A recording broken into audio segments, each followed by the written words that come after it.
Hello students of standard 8, good morning.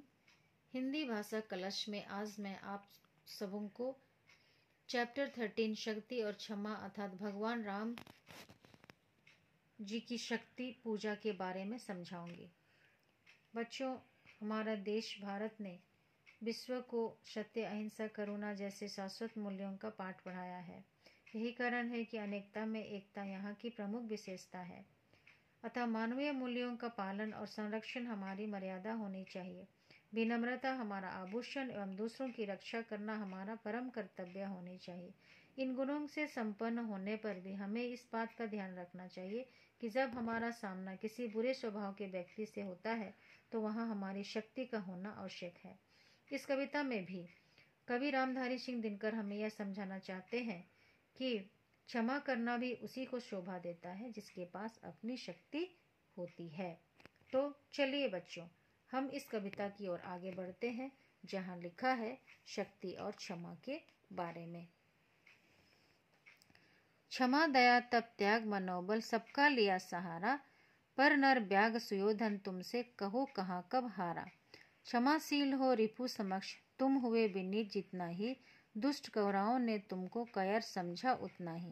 क्षमा सोबती उस भुजंग को जिसके पास गरल हो, उसको क्या जो दंतहीन विष रहित विनीत सरल हो।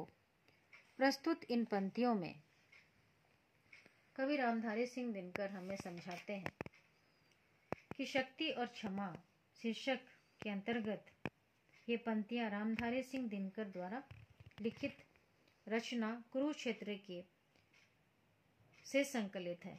महाभारत के युद्ध के समाप्ति के बाद धर्मराज युधिष्ठिर मानसिक और आत्मिक रूप से बहुत दुखी हो गए थे। विजय के बाद भी स्वयं को पराजित मान रहे थे, क्योंकि इस युद्ध में भीष्म नरसंहार हुआ था। उनके स्वजन अपने लोग मारे जा चुके थे।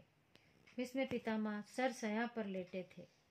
उनके सामने हाथ जोड़कर युधिष्ठिर खड़े थे और पश्चाताप कर रहे थे। भीष्म को ऐसा लगा कि युधिष्ठिर दुख के सागर में लगातार डूबते जा रहे हैं। इसलिए उन्होंने युधिष्ठिर को शक्ति और क्षमा का महत्व समझाते हुए यह कहा है कि हे धर्मराज, तुमने शांति के लिए क्षमा, दया, तपस्या, त्याग, आत्मबल के साथ धैर्य को अपनाया। तुमने इन सब की सहायता ली, इन सब का सहारा लिया, लेकिन जरा सोचो कि व्याघ्र के सामने हिंसक नर रूप में दुर्योधन तुमसे कब और कहाँ हार माना। वह अंतिम समय तक तुम्हारे विनाश के लिए लगा रहा।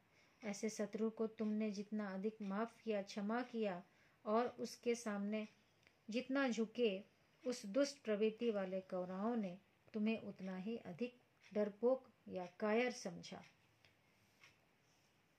इस बात को समझाने के लिए उन्होंने यह उदाहरण दिया।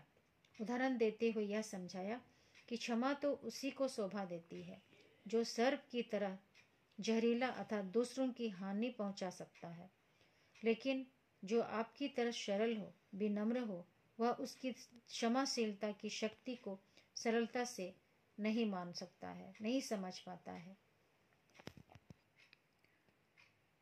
3 दिवस तक पथ मांगते रघुपति सिंधु किनारे, बैठे पढ़ते रहे छंद अनुनय के प्यारे प्यारे।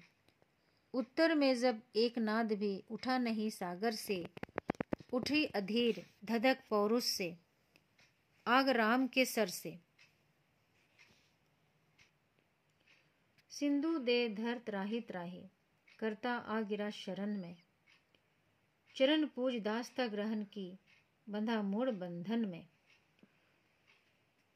प्रस्तुत इन पंक्तियों के माध्यम से भीष्म पितामह ने क्षमा से अधिक शक्ति के महत्व को दर्शाते हुए त्रेता युग की एक घटना की याद दिलाते हुए यह कहा है कि सागर के किनारे बैठकर भगवान राम 3 दिन तक सरल एवं मृदु वाणी में उस सागर के पार जाने के लिए रास्ता मांगते रहे, लेकिन जब सागर पर सरल एवं विनम्र वाणी का कोई प्रभाव नहीं पड़ा तो उनका धैर्य छूट गया, उनका पुरुषार्थ जाग उठा।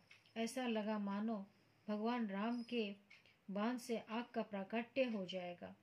जब सागर को लगा कि इस क्रोध के भगवान राम के इस क्रोध के समय या काल में मैं सूख जाऊंगा, मेरा अस्तित्व समाप्त हो जाएगा, तब वह शरीर धारण करके श्री राम के शरण में आ गिरता है। वह सागर जो अभी तक मूर्खता अविवेकता के बंधन में था, उसका अहंकार सब कुछ समाप्त हो गया। उसने श्री राम के चरणों की पूजा की और उनके सामने घुटने टेकते हुए अपनी दासता स्वीकार की। सच पूछो तो सर में ही बसती है दीप्ति। विनय की संधि वचन संपूज्य उसी का, जिसमें शक्ति विजय की।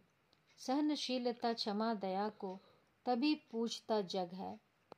बल का दर्प चमकता उसके पीछे जब जगमग है। शक्ति और क्षमा की प्रासंगिकता बताते हुए प्रस्तुत इन अंतिम पंक्तियों के माध्यम से कवि यह बताना चाहते हैं कि विश्व में पितामह ने युधिष्ठिर को यह बात समझाया, और सच तो यह है कि शर अर्थात शक्ति होने पर ही ज्ञान का प्रकाश अर्थात क्षमा आदि के गुणों का प्रभाव पड़ता है। संधि या समझौते की बातें उसी की पूजनीय होती है, अर्थात सम्मान से स्वीकार की जाती है, जिससे विजय प्राप्त करने की शक्ति होती है। हे युधिष्ठिर, सहनशील होना, क्षमाशील होना एवं दयालु होना अच्छी बात जरूर है, लेकिन संसार के लोग उनकी पूजा तभी करते हैं, अर्थात इन बातों का सम्मान तभी करते हैं जब उसकी शक्ति का प्रभाव होता है। तभी इन दोनों के साथ होने से ही हमें सफलता प्राप्त होती है। तो बच्चों, उम्मीद है कि आप इन बातों को समझ गए होंगे। शक्ति और क्षमा के माध्यम से इन पाठ को आप समझ गए होंगे। अधिक जानकारी के लिए आप इस कविता की पंक्तियों को बार बार पढ़िए और इस पाठ के कठिन शब्दों का अर्थ अपनी कॉपी पर लिख लीजिए। अगले कक्षा में हम लोग प्रश्नोत्तर की चर्चा करेंगे। धन्यवाद।